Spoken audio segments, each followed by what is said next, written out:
వారి సంకీర్తన వినపడితే అమ్మవారు పొంగిపోతారు, అయ్యవారు పొంగిపోతారు. మీకు ఒక ఆశ్చర్యకరమైన విషయం చెప్పనండి.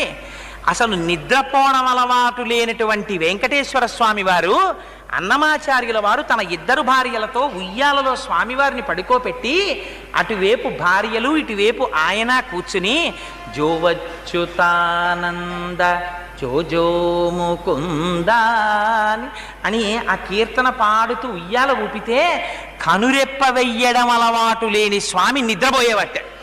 ఆయన ఆధ్యాత్మ సంకీర్తనలు పాడితే పద్మావతీదేవి వెళ్ళి అడిగింది అన్నమాచార్యుల వారిని, అన్నమయ్య ఏమిటయ్యా ఈ సంకీర్తనలు, నువ్వు చెప్పిన ఆధ్యాత్మ సంకీర్తనలు విని వెంకటేశ్వర స్వామి వారికి వైరాగ్యం వస్తోంది, నా వైపు శృంగారంగా చూడ్డం మానేశాడయ్యా, రెండు శృంగార సంకీర్తనలు చెప్పవయ్యా అంది తల్లి.